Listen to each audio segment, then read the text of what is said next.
এটা হচ্ছে stop 5। Stop 5-এ একটা জায়গা থাকার জন্য লজ আছে। লজটা হচ্ছে আসলে এই সাইডে, এই পাশ থেকে দেখা যায়। এটা টেকনিক্যালি সেই জায়গার লজটা। আর এটা হচ্ছে এখানকার একমাত্র ছোট একটা ক্যাফে। আরও দু একটা খাওয়ার জায়গা আছে, বাট এটা হচ্ছে কম্পারেটিভলি একটু বড়। ক্যাসেল ডোম ক্যাফে এটার নাম।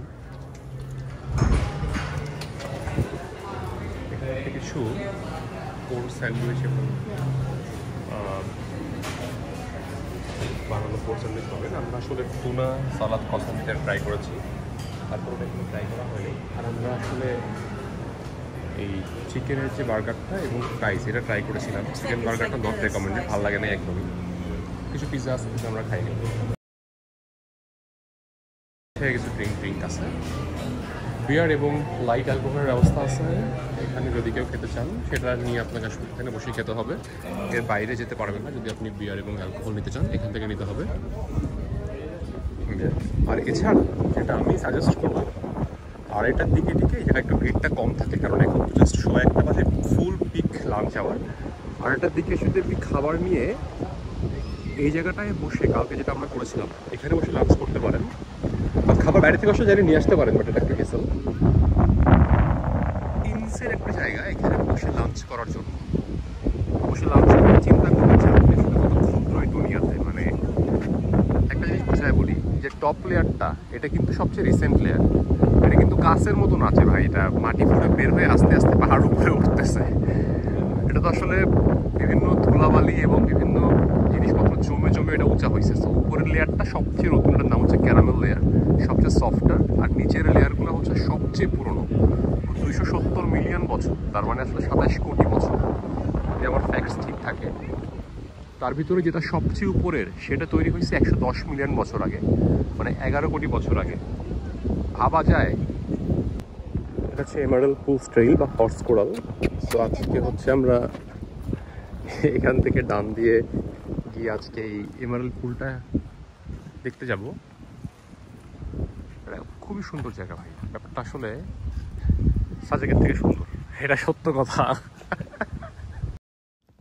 এরপরে আমরা একটা ছোট্ট ঘোড়ার খামারের মতো পেলাম, যেখান থেকে আপনি ফি দিয়ে ঘোড়া নিয়ে আসলে 3-4 ঘন্টার জন্য ট্রাভেল করতে পারেন ঘোড়ার পিঠে। 25 tends to be 30 to 35. Okay. What they can live to. What kind of breed these are mostly? The horses are mostly quarter horses. Okay. And then the mules are they're made from a male donkey, female horse. Male donkey and female horse. Yeah. Interesting. Very nice place. এরপরে আবার journey শুরু করলাম।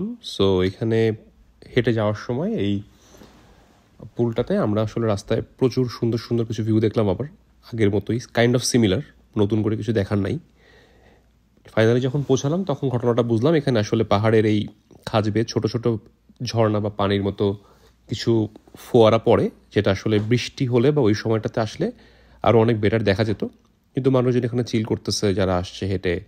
কিছু রেঞ্জারের সাথে দেখা হলো, রেঞ্জাররা বেশ welcoming ছিলেন। সো আসলে ওভারঅল একটু আন্ডারওয়েলমিং আমার কাছে।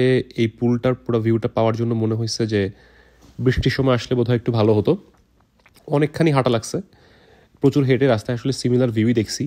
খুব একটা যে অর্থির তা না, কিন্তু এখানে পৌঁছানোর পরে মনে হয়েছে যে এই পাথরগুলোর যে হিস্ট্রি, এটা পুরোটা জানতে পারলে বা একটু জেনে আসতে পারলে হয়তো আরেকটু বেশি ফিল করতে পারতাম ব্যাপারটা।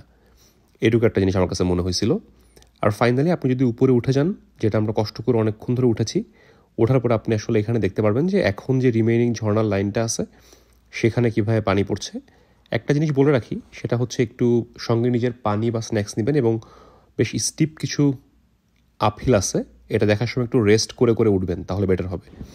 সো এখান থেকে ফিরে আমি আসলে যে ফেভারিট জায়গাটা, স্টপ 5-এর সামনে, লজের সামনে অনেকক্ষণ আসলে শুয়ে চিল করছি। আসলে আমরা একটু মোড অফ ট্রান্সপোর্ট নিয়ে কথা বলি। এখানে অনেকেই যে এরকম ইলেকট্রিক বাইক ভাড়া করে, এটা আমার কাছে খুবই ফান একটা অ্যাক্টিভিটি মনে হয়েছে। যে ইলেকট্রিক বাইক ভাড়া করে আমার কাছে মনে হয়েছে যে মানে এই পার্কটা ঘোরার জন্য তুখোর একটা জায়গা। সব ট্রেলে যাওয়া যাবে না, কিন্তু আপনি অনেক জায়গা বাইক চালায় ঘুরতে পারবেন। আমরা যেহেতু 2 জন ছিলাম, আর যেহেতু আজকে প্রচণ্ড রোদ ছিল বিধায় আমি এই কাজটা করি নাই, বাট পরে কখনো আসলে এটা আমার ইচ্ছা আছে যে একটা ইলেকট্রিক বাইক নিয়ে ঘুরবো।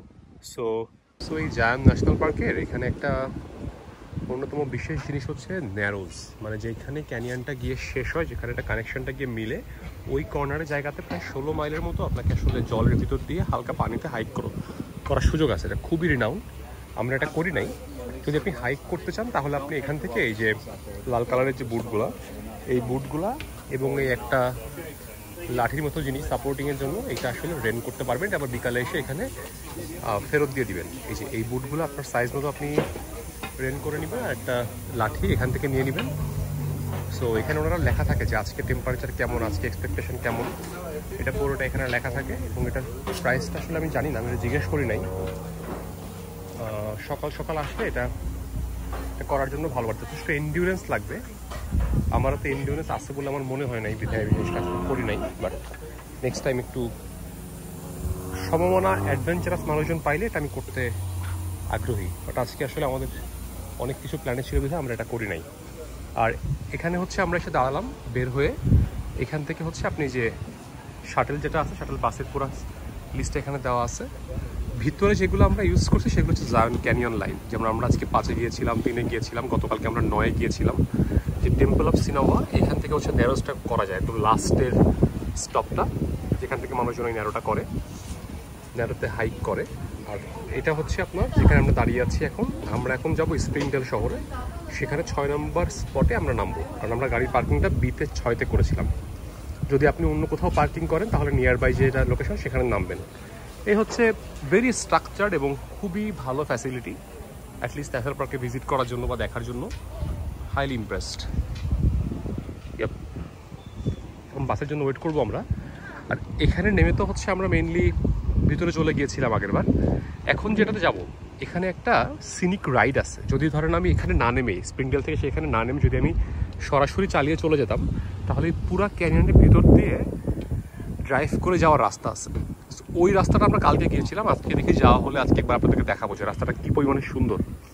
অ্যাবসলুটলি অর্থিট, এবং সানসেটের আগ দিয়ে যাবেন, তাহলে সানসেটটা দেখার জন্য একটা ভালো ভিউ পয়েন্টে দাঁড়াতে পারবেন। That's it, cool, by.